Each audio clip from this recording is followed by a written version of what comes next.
Hi guys, तो आज हम एक्सप्लेन करेंगे कोमी कांट कम्युनिकेट सीजन 2 एपिसोड 8। तो दोस्तों, इस एपिसोड में यामाई सान एक्सट्रीम लेवल पर चली गई है और इस एपिसोड में काफी ज्यादा मजा आने वाला है। एपिसोड की शुरुआत में हमें सुबह 5 बजे कोमी का घर पर दिखाया जाता है। कोमी ट्रिप पर जाने के लिए तैयार होती है और उसकी माँ कोमी से पूछती है, तुमने कपड़े पहन रखे हैं क्या? तुमने टूथब्रश और वॉलेट ले लिया है? तो कोमी हाँ बोलती है और उसकी माँ बोलती है, तुम अब ट्रिप पर जा सकती हो। अब कोमी स्टेशन पर पहुंच जाती है जहां उसे तादानो और नाजिमी भी दिखती है, तो वो उन्हें हाय बोलती है और कोमी ट्रिप पर जाने से थोड़ी बहुत डर रही होती है। अब वो ट्रेन के अंदर जाते हैं और बैग्स रखते हैं और बैठ जाते हैं, लेकिन नाजिमी बैठने के साथ साथ लेट भी जाते, नींद भी आ जाती है। तो तादानो उसे उठाता है, पर पास ही में उनकी टीचर बोलती है, तादानो तुम सभी को चेक कर सकते हो क्या? सभी आ गए। तो वो अब तादानो सबको चेक करता है, जिसमें सबसे पहले वो यामाई के ग्रुप को देखता है। यामाई की शक्ल देख के लगता नहीं है उसे जो ग्रुप मिला है उससे वो खुश है, क्योंकि उसे कोमी के ग्रुप में जाना चाहती थी, पर इस ग्रुप में उसकी कट्टर ओपोनेंट नाका नाका के साथ रहना होगा और इन दोनों के बीच में फंसी होती है आगारी सान। और तादानो मन में आगारी सान को गुड लक भी कहता है। अब तादानो ओनेमी सान के ग्रुप को चेक करता है, जिसमें इनागा चान और ओटोरी सान भी होती है। ओटोरी सान बड़ी प्यारी व भोली होती है, पर इनागा चान को भी कोमी की तरह कम्युनिकेट डिसऑर्डर होता है। अब तादानो कुछ और ग्रुप्स को चेक करता है, जिसमें नाजिमी कुछ न कुछ करके किसी न किसी ग्रुप में घुसी जाती है। अब नारुसे और काताई कुन को दिखाया जाता है जो सेम ग्रुप में होते हैं, और हाँ, इस ग्रुप में तादानो भी होता है, जहाँ पर काताई कुन तादानो के सेम ग्रुप में होने से खुश होता है। बस फेस पे नहीं दिख रहा है, पर खुश तो है वो। अब नारुसे को दिखाया जाता है जो ट्रेन के मिरर में देखकर सोच रहा होता है कि मैं कितना हैंडसम हूँ। अब तादानो थोड़ा आगे जाता है, जिसे कोमी का ग्रुप दिखता है, जिसमें काताओ, कोमी और सासाकी होती हैं, और ये ग्रुप सबसे ज्यादा शांत है क्योंकि कोमी तो बोलती नहीं है और ये दोनों उसे देखकर नहीं बोल रही हैं, और तीनों को ही ऑकवर्ड फील हो रहा होता है। ये देखकर सासाकी काताओ और कोमी को स्वीट्स ऑफर करती है। अब थोड़ी देर बाद तीनों अभी भी चुप ही रहते हैं। काताओ और सासाकी क्लास में ज्यादा बातें नहीं करते हैं, पर अभी वो दोनों मिलकर कोमी की ट्रिप को अमेजिंग बनाने के लिए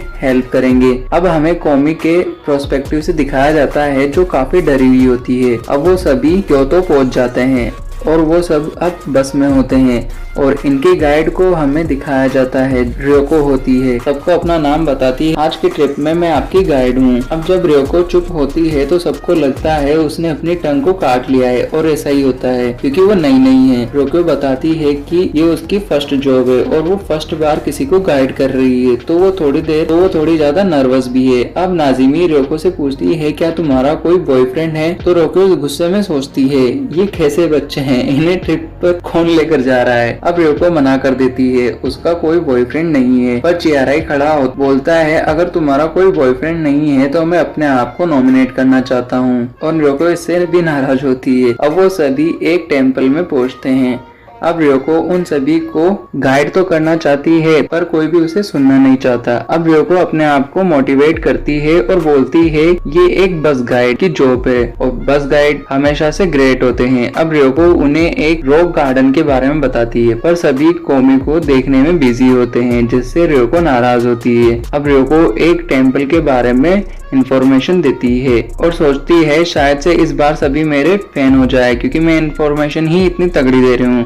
पर इस बार होता वही है जो होता आ रहा है, और रियोको के पीछे नारुसे खड़ा होता है, और समझ जाइए वो क्या सोच रहा होगा। अब नारुसे के पास 2 लेडी आती है और बोलती है, क्या हम तुमसे फोटो के लिए पूछ सकते हैं? तो नारुसे हाँ बोलता है और पोज देने लग जाता है। अब गलती यहाँ पर नारुसे की नहीं, उन दोनों लेडी की है। उनको कहना चाहिए था कि क्या आप हमारी फोटो खींच सकते हो। अब वो दोनों लेडी वहाँ से चली जाती है क्योंकि उन्हें फोटो अपनी खिंचवानी थी। अब रियोको एक हाउस को एक्सप्लेन कर रही होती है कि ये कैसे बना, फिर सभी का चेहरा आप एक बार देखो, इन्हें कितना अच्छा फील हो रहा है, ओनली कोमी और तादानो को छोड़कर। अब नाजिमी प्रीस्ट के साथ सेल्फी ले रही होती है, आगारी हमेशा की तरह कुछ न कुछ खा रही होती है, और ओटोरी-सान अलग ही बाहरगांव निकल जाती है। अब काताई-कुन को बाथरूम जाना है पर ryoko से वो पूछता है, पर ryoko पहले तो उसके चेहरा देखकर डर जाती है और उसे ओनली बात ही सुनाई देता है, तो उसे लगता है ये यहाँ पर कुछ और ही करना चाहता है। अब ryoko बस में बैठी होती है जो कि काफी थक गई होती है। अब वो दूसरी जगह पर जाने के लिए निकल जाते हैं। उसकी बात अभी भी कोई नहीं सुन रहा होता है। अब वो एक कोमो रिवर के ऊपर से निकलते हैं और ryoko बताती है कि ये जगह इसलिए फेमस है क्योंकि यहाँ पर कपल्स सेम डिस्टेंस पर बैठे होते हैं। और अब तादानो और कोमी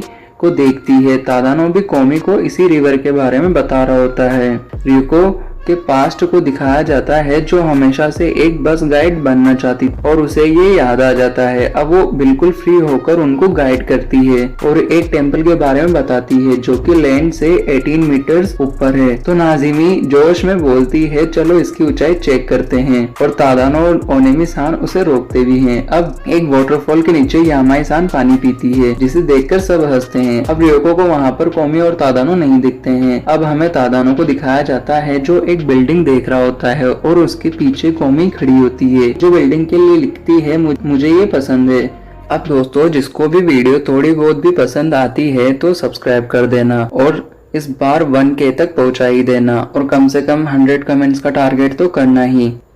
अब दोस्तों तादानो अपने बारे में समझता है और शाय फील करता है। अब और कोमी भी शाय फील करती है और वापस लिखती है मुझे बिल्डिंग पसंद है और उन्हें ryoko देख रही होती है और सोचती है इन दोनों को तो शादी कर लेनी चाहिए। अब हमें काताई-कुन और ryoko का एक मीम दिखाया जाता है। अब ये सभी एक ओल्ड एज होटल में रुकते हैं और गर्ल्स और बॉयज के ग्रुप अलग अलग होते हैं। सभी गर्ल्स खाना खाती है। अब उनकी टीचर आती है और बताती है एवरी गर्ल को मैक्स 30 मिनट्स मिलेंगे। 30 मिनट्स तक ही आप बाथ टब में रह सकते हो, जिसमें सबसे ज्यादा खुश यामाई-सान होती है। क्यों? क्योंकि अब वो इस पूरी ट्रिप के पैसे वसूल करना चाहती है। कैसे? तो यामाई का गोल है कि उसे कोमी ब्रेस्ट को टच करना है, मतलब कोमी की स्किन को टच करना है और सोचती है ये नॉर्मल ही लगेगा क्योंकि वो दोनों गर्ल्स है। अब नाजिमी बाथरूम से आती है और बताती है बाथरूम काफी अमेजिंग है। अब कोमी लॉकर रूम के सामने क्लॉथ चेंज करने के लिए खड़ी होती है। अब यामाई कोमी को छुपकर देख रही होती है और सोचती है जल्दी से कपड़े उतारो, मुझे उनके दर्शन करने हैं। और कोमी को खड़े रहते 5 मिनट हो जाते हैं और ये 5 मिनट यामाई के लिए 1 घंटे के बराबर होते हैं। अब कोमी काफी एम्बेरस्ड फील कर रही होती है क्योंकि उसे सबके सामने कपड़े उतार कर बाथरूम में जाना होगा, भले ही वहाँ सभी गर्ल्स क्यों ना हो,